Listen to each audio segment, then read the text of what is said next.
Welcome to Tales from the Waystone, a Kingkiller Chronicle reread podcast. We are your hosts, Will and Phoenix. Let's get into it.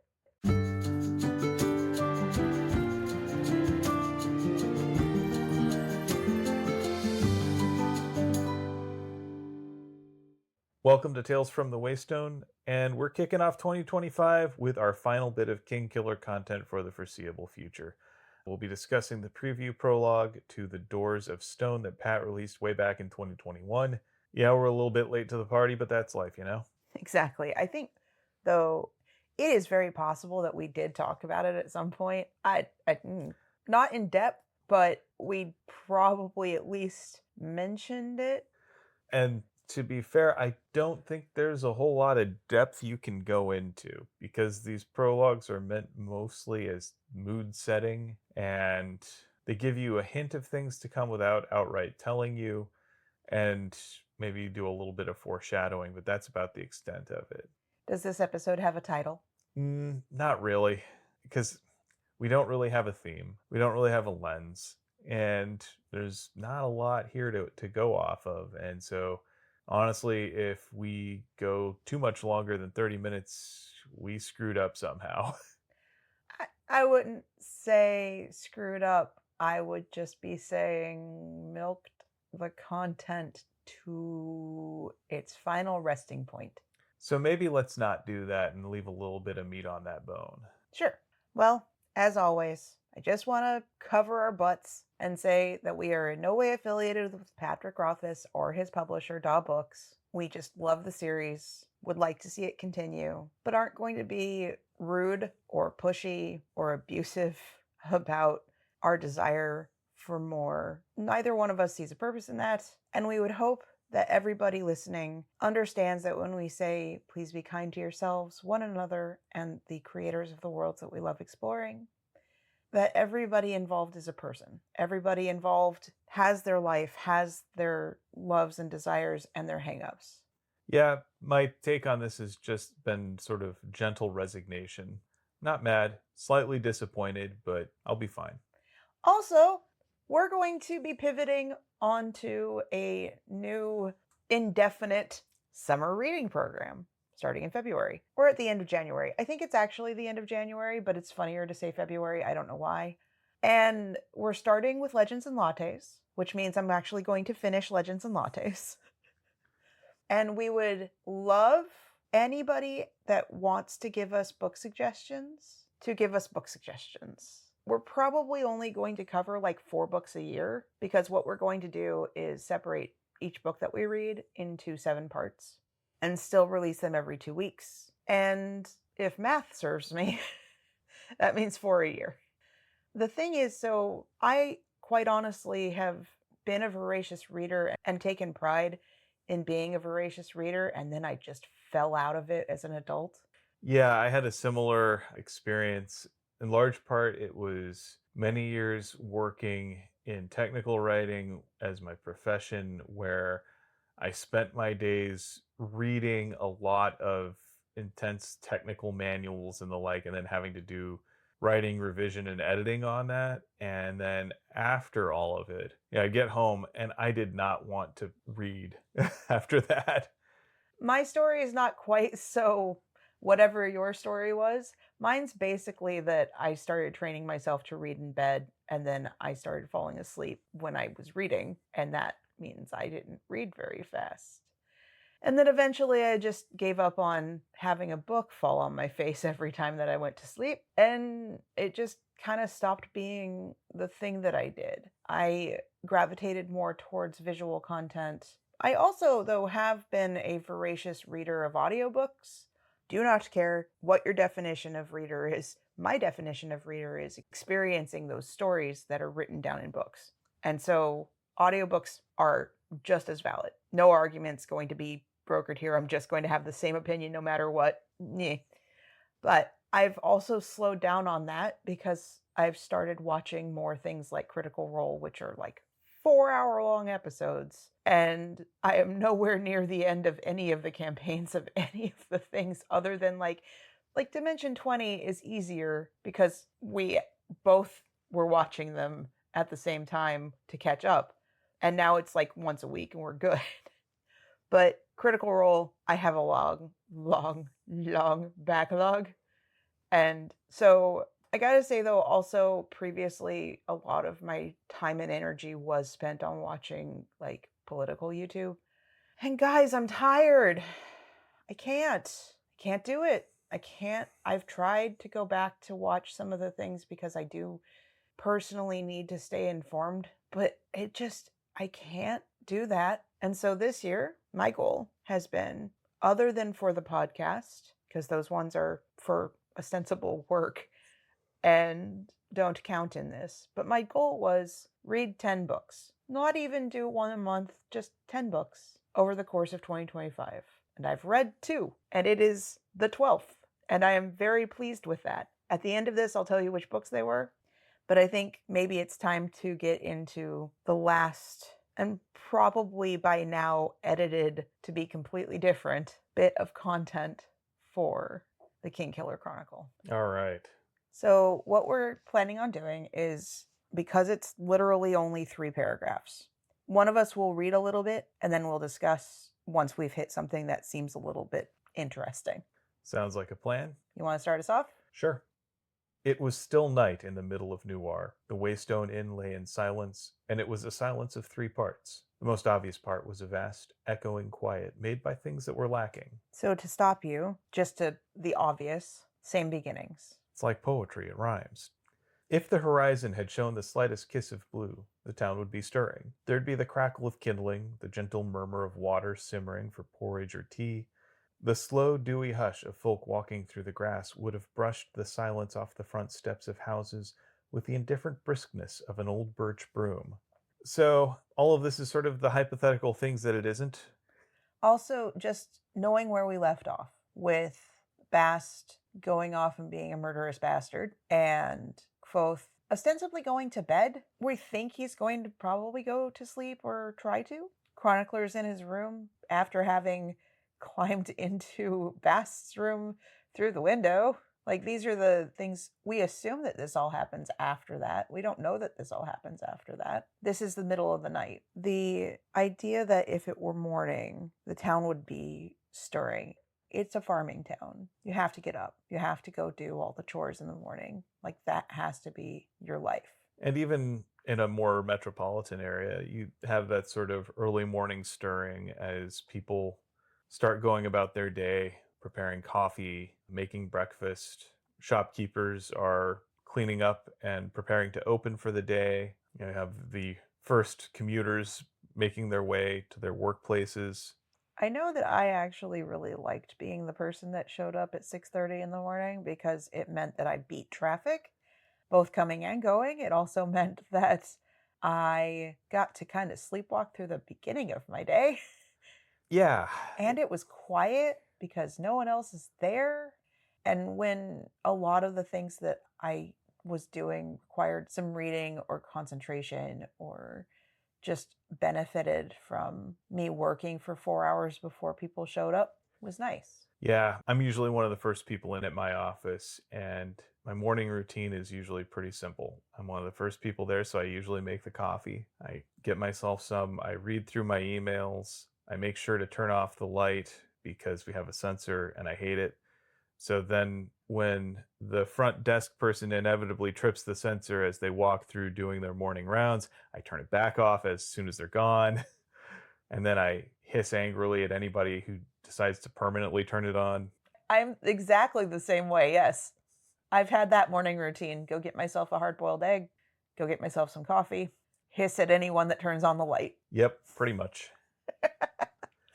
But it seems like people are just going to bed in the Waystone, not waking up. What's also kind of interesting about this whole sequence is this is a description of a time that is not happening. This is the middle of the night. And if it weren't the middle of the night, this is what would be happening. But it's the middle of the night, so it's not happening. Pat does have a way with his words. Just as an aside here, reading this critically, and maybe perhaps a touch meanly, I think he's trying to find words to put on paper here. I don't know. He has a particular voice, and this is his voice. I think he's looking for an excuse to use that voice. But if we're not looking for an excuse to use our voice, especially our narrative voice, especially the tone that we set when we're writing, what's the point? Indeed. So I think maybe you're being a little overcritical. I said I was at the risk of being mean. I think the language that he uses is something akin to dreamy language. It sets a mood, it draws people in. I think if he didn't have that kind of narrative voice, this series wouldn't be as beloved and we would not be clamoring for the third book. Any sort of noise would have broken the silence, but there isn't any. If Noor had been large enough to warrant watchmen, they would have trudged and grumbled the silence away, like an unwelcome stranger. If there'd been music, but no, of course there was no music. In fact, there were none of these things, and so the silence remained. If we're going to be critical, the music bit is just a thread that has been woven through the first two. But again, I think, like, I can see the grumbling watchmen in my head. I can see these painted pictures in words. They feel ethereal. I think what I'm seeing here is this is the description of just the normal silence that happens in the middle of the night because people are asleep. It's a mundane silence, the sort of thing that just regular activity disrupts. In the basement of the Waystone, there was the smell of coal smoke and seared iron. Everywhere was the evidence of hurried work, tools scattered, bottles left in disarray. A spill of acid hissed quietly to itself, having slopped over the edge of a wide stone bowl. Calling out the seared iron. This isn't a place for Bast. I think that in the stories that we've already read, Bast does avoid the basement. Yeah, and Kvothe generally makes reference telling Bast not to go down in the basement. Again, over the course of 5 years, I have forgotten some things. Little details, but I do seem to remember Kvothe busying himself by going to the basement without Bast. Everywhere was evidence of hurried work.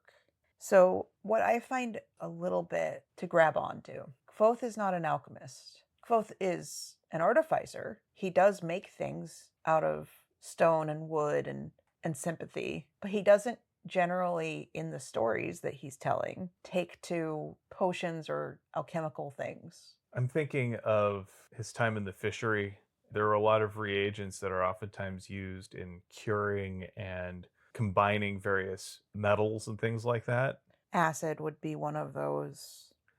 Nearby, the bricks of a tiny forge made small, sweet pinging noises as they cooled. These tiny, forgotten noises added a furtive silence to the larger, echoing one. They bound it together like tiny stitches of bright brass thread, the low drumming counterpoint, a timbre beat behind a song. So, I guess the thing that we remember about artificing is it's something you can't rush. It's dangerous to rush. What's going to happen with the acid that was spilled? You have to take time to clean that up. Bottles left in disarray is the sort of thing that would have Kilvin fuming. Also, would probably have set fire to the fishery. It's the sort of thing that rewards orderly work. I can definitely, though, hear that pinging noise of cooling metal or cooling stone. The thing about this language, and the reason why I think that it's okay and in fact welcome, is because it is an artist painting a picture. It's not meant to be straightforward. Yeah, it's poetic, much as Kvothe would hate that. No, as much as Kvothe would grouse about that, I think he secretly likes it. it's very lyrical. Imagine liking music and not liking poetry. Imagine filling your soul with music and loudly disparaging poetry. I mean, if anything, Kvothe can always just blame his dad. The third silence was not an easy thing to notice. If you listened long enough, you might begin to feel it in the chill copper of the Waystone's locks, turned tight to keep the night at bay. You mentioned last time or the time before that the locks on the Waystone might be the thing that the keys are for, that the keys to the locks on the Waystone might also be something for the locked box in Kvothe's room. Yeah, I kind of feel like the Waystone itself is like an outer box to the inner box that is the lockless one. I almost wonder if the Waystone is a representation of the other box. It feels like there's a sympathetic connection between the two. Whether that's legitimately magic or just narrative, I think it's intentional. And the beauty of sympathy is that you can make metaphor reality. One more thing, there's the reference to the low drumming counterpoint, a timbre beat behind a song. But of course, there was no music. I think music can be found in more than just musical instruments or intention. Yeah, I mean, we've talked about things like whale song. Though, depending on your view, it could be intentional. I'm talking about the drip of rain on a metal roof.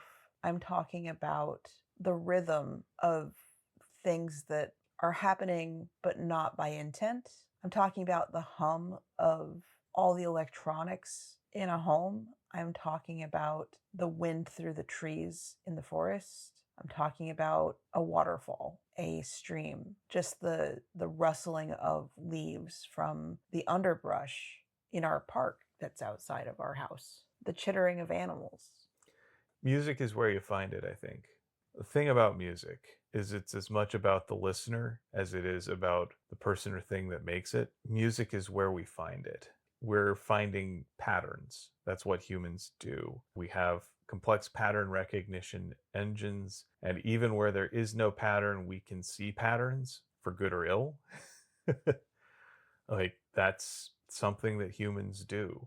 And we ascribe agency to things that maybe don't have it, but maybe they do because we find patterns. Sometimes that pattern is just us. This also harkens back to what is my favorite section of both of the main books or any of Pat's writing. It's incredibly sad, but it's when Kvothe is alone in the woods playing his father's lute and he's learning to play the sound of the wind or the rustling of leaves or the sound of the stream. And I wonder if he took the moment to think on it, if he would find that there is music, or if he has banished even the accidental association with music.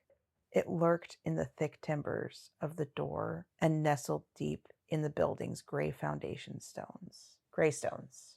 Mysterious door. Nowhere has always, always, always felt like, and you were there, and you were there, and you were there. It's also really peculiar because in all of the maps of the four corners of Temerant, Nuar is the one location that never actually gets labeled. I think it's telling that it's not included in the maps at the front of the book. And it was in the hands of the man who had designed the inn, as he slowly undressed himself beside a bare and narrow bed. The man had true red hair, red as flame. His eyes were dark and weary, and he moved with the slow care of a man who was badly hurt, or tired, or old beyond his years. Or all of those. Because let's remember, he got the tar beat out of him by the soldiers earlier in the book, and that's going to tire you out. Recovering from injuries is surprisingly exhausting. And then he also got hurt when he was out fighting the Scrael at the very beginning of The Name of the Wind. So, like a day ago. Right. Yeah, he's hurt and tired. And we do know that he is old beyond his years, even without magic. We have literally no idea what time frame this is from, right? Like we don't know how many years, months, decades. We don't know because also his appearance shifts. So you don't know how old he is in this time frame. And I'm just going to say this, Kvothe has always been old beyond his years. He was forced to grow up way faster than anyone rightfully should. Between the death of his parents and then the extended period of time living unhoused in Tarbean. Trauma has ways of affecting people in big ways and tiny ways. Yeah. And I do think that despite my grousing about Kvothe's choices, that this has been a fairly accurate depiction of a person who is traumatized. He makes choices that I think are internally consistent based on his psychology, even as I don't think they are good choices. And I don't think we as the audience are meant to think that they're good choices. I hope not. I really, really hope not. The Waystone was his, just as the third silence was his. This was appropriate as it was the greatest silence of the three, holding the others inside itself. It was deep and wide as autumn's ending, which I believe is the setting, like the time frame that we are in, even if we don't know the year. It was heavy as a great river smooth stone. It was the patient cut flower sound of a man who is waiting to die. And you know what? Poetically, if the last thing that we get in the mainline series is something where it's like poetry, it rhymes, where it ends the same way with that patient cut flower language. Again, with that dreamy, ethereal tone that drew so many of us in, I can be okay with that. Yeah, I've made my peace. One thing that I thought was interesting here was that bit about river smooth stones. It reminded me of the Song of Stones that Denna talked about, how they're oftentimes collected and then discarded and worn away over time. Time is the one thing that we all experience in one capacity or another. Time is the great leveler. Yep. There's that sort of expression like there's no substitute for mileage when it comes to learning something. No matter how quickly you grasp the fundamentals of something, no matter how intuitively you understand something, until you're doing it over time, you haven't truly mastered it. And that sense that all of this stuff that matters right now, that is consuming us, will pass. And in the end, the stones will tell our stories. Again, with the Greystones, that lasting legacy where their meaning has been lost to time. But the stones survive. All right, I did promise that at the end I would talk about what books I've been reading. So far, 2 this year. I'm not counting the fact that I wrapped up the Inheritance trilogy still this year, but the 2 that I started and finished this year are The House in the Cerulean Sea and Somewhere Beyond the Sea, both by TJ Klune. And the best thing that I have to say is that if the attitudes that you and I appreciate the most out of each other were written into a cozy story, that's pretty much where it is.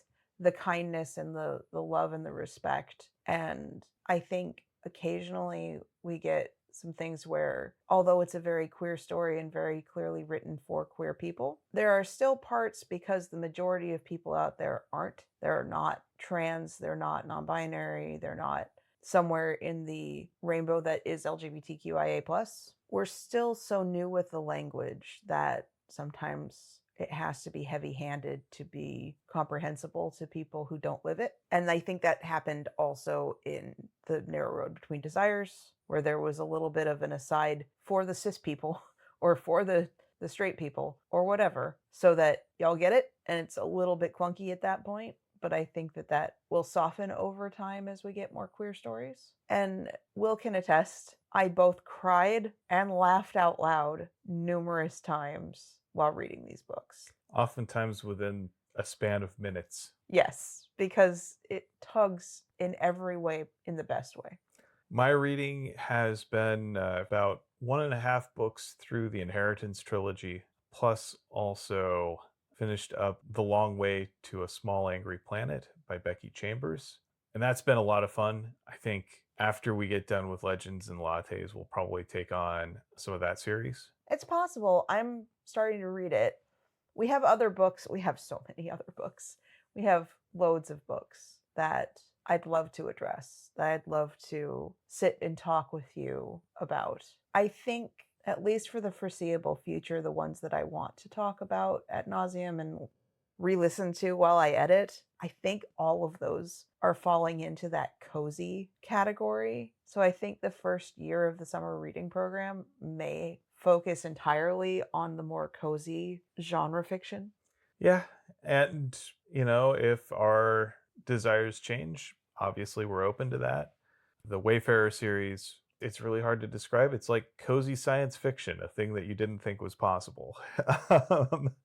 Especially hard science fiction, which is where I would classify this. It is based around fairly realistic-ish physics, and at the same time is focused really around relationships. This is a science fiction story that really takes serious how alien beings can be both physiologically and psychologically different from humans. So they're not just humans in face paint or humans with funny foreheads or whatever like you see in Star Trek.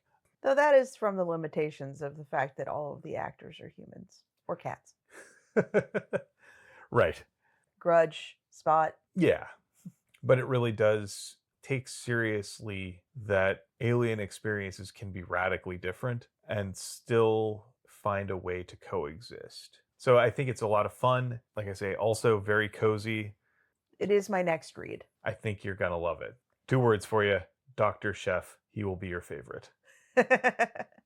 So now we're also faced with a conundrum of I did buy the other 3 books in the series yesterday, and we're kind of at this point daring each other to get to the next book first. I read faster than you. I think I got this on lock. I read for longer periods than you. That's also true. So don't count your chickens before they hatch. All right, you're the one who insists on holding my hand behind my back. I don't understand what that means. You're the one who insists that I finish the entirety of the Inheritance trilogy, even if I want to just jump right into the second book. Yes, because you need to finish what you started. It's a separate book. I can read it in whatever order I choose. You can, but you've already you have already agreed. Yeah. Anyway, we'd like to thank you all for potting with us. For spending the last however many years it's actually been. My memory's just full of holes. It's okay. We've enjoyed creating this sort of hodgepodge community together over the time, hanging out on our Discord server and chatting with you all in the comments. We like sharing memes, sharing excitement, sharing book recommendations. That's what makes this all worthwhile. And as long as even one person is having fun with this, it's worth it. And with that, we'd like to thank our friend Shawnee Jang for our theme music. And Patrick Rothfuss for creating this world and these stories that we have so enjoyed exploring. Audio production and editing courtesy of me, Phoenix McCullough. Writing and project management courtesy of me, Will McCullough. Y'all know that you can find us on Patreon. We have a very small community there. We do have a little bit of extra content for those that want it, but you are no obligation, nor are you, your support in terms of, monetary support can be better used elsewhere. Let's be clear here. Also, we're going to continue doing this for as long as we want to. We appreciate all of our patrons helping us be able to fund other Patreons. To be honest, that's what you're doing. And for, kind of giving a tip that makes me go, okay, y'all are happy that we're working on this. We hope y'all stay along for the summer reading program for however many months or years that sticks around. And we'd like to thank each and every one of you for being listeners. And with that, here's to one more day above the roses. To one more day above the roses. Ding! And many, many books to come.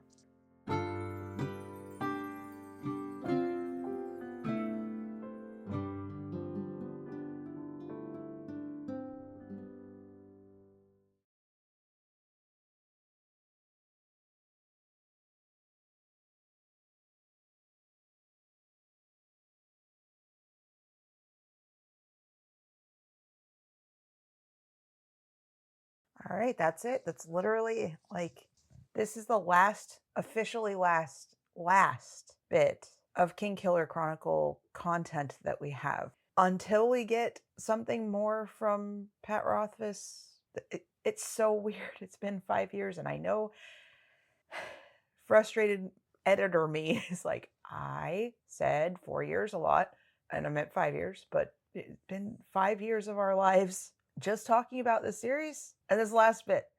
I know. It's hard to believe, isn't it? It's kind of a feeling of mixed emotions for me. On the one hand, I'm kind of sad that it's going to be quite some time before we're able to do more Kingkiller stuff. At the same time, I'm kind of excited to try other things. And this is where we put in a shameless plug for the summer reading program, starting in February. Which, I guess for our Australian listeners, that counts as summer.